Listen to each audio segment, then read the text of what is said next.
The most important political news today in this country was the news that was virtually ignored. Unemployment fell to just 4%. That's the lowest in 13 years. Now, this is not just, good for the economy, people paying taxes and all that kind of thing. It's actually good culturally, morally, for Australians to be in work, to be busy, to feel more in control of their future, to feel that they're supporting themselves, not just sitting on a couch waiting for the dole. And to have so many people here, so many Australians in work, is actually better than what we were doing before, importing hundreds of thousands more immigrants every year to effectively keep wages down. Now, that crazy policy, that filled our cities to bursting and kept many Australians out of work. So this is a very important moment, a moment to learn something and not repeat that mistake, as the politicians are now threatening to do. Oh, we've got to bring in lots more people. We've got to double immigration, we're even told. But the media today was often another blame SCOMO hunt. How come Scott Morrison waited a week before giving some flooded parts of northern New South Wales the same flood relief that he gave to the very worst hit, Lismore? Lismore people, he said a week or two ago, could get 3 disaster payments, not 1. Well, Australia Today. You cannot give a handout to one person these days without another 10 people saying, where's mine?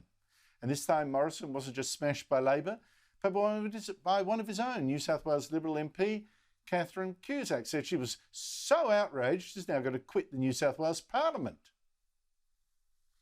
I've got to say, honestly, there's something not quite logical about a politician quitting politics to give their voters a better deal. How does that go? But if that is the way things work now, I actually have a list of 20 or 30 politicians who could also quit Parliament and leave us all better off as well. Joining me is Sky News political editor, Andrew Clennell. Andrew Clennell, thank you for joining me. The Prime Minister in trouble again about, his alleged slow response to a natural disaster, this time holding out on flood relief for some parts of the country.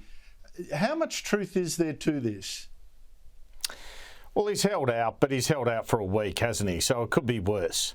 And the announcement today is that those people in those surrounding areas, not just Lismore, will get the assistance. There's all sorts of other assistance announced by the New South Wales Government, including grants of $10,000 and so forth to help move back into your home. So, look, it's just a hiccup as opposed to a big concern.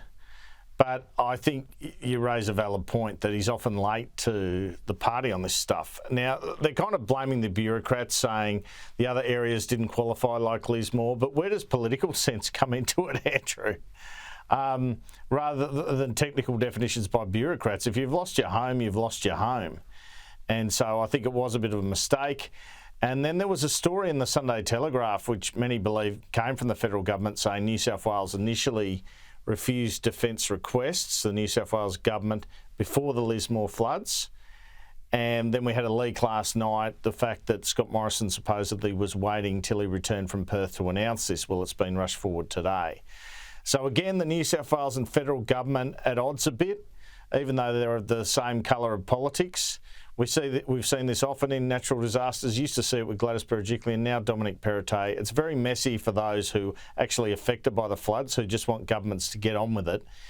And I'm afraid that in covering Scott Morrison, it is a bit of a theme that he just comes late to decisions which are bleeding obvious. And I wonder too whether he'll change tack again on some of the cost of living stuff after Stephen Marshall gets walloped in the South Australian election on the weekend. Well, I can already tell him what's going to happen in the South Australian election. I can already tell him cost of living's an issue. So you'd have to hope he's working on that in terms of the budget. Well, you mentioned he was in WA. Andrew, this scene melted my heart. It just showed me that forgiveness, grace in politics, it's still there. You had the Prime Minister in Perth doing a joint press conference with a man who's been at war with for 2 years, the Premier over there, who's been attacking him as well. It was just, it was just such a sweet moment. Explain it to us. Well, he comes and announces some joint funding for little infrastructure projects with the WA Premier under a so-called city deal. But I'm glad he raised this because, again, it's something worth highlighting. I think he's making another error here, Scott Morrison. He's asked repeatedly in Perth, what about your disagreements with Mark McGowan about when to open the border? He goes, I always agreed with Mark McGowan. Well, it's not true, is it? So don't say it. I think Scott Morrison makes this mistake of trying to pretend things didn't happen. I think he'd get a lot more respect if he just said, you know what, I thought he should have opened earlier. He didn't open earlier. Now you're a lot more vaccinated. It's worked out pretty well. It's actually worked out well in other parts of the country.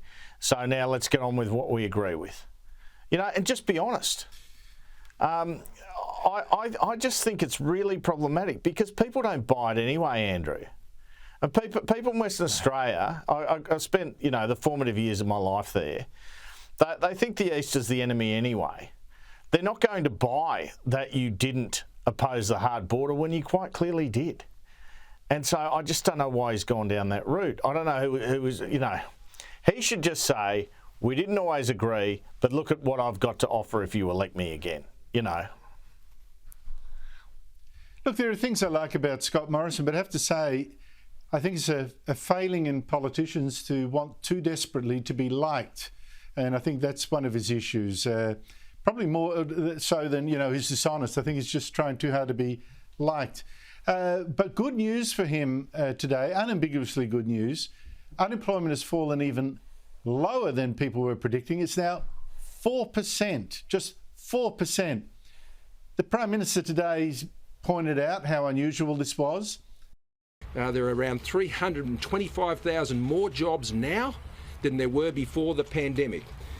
The unemployment rate at 4% is the lowest rate that we've seen in almost 50 years.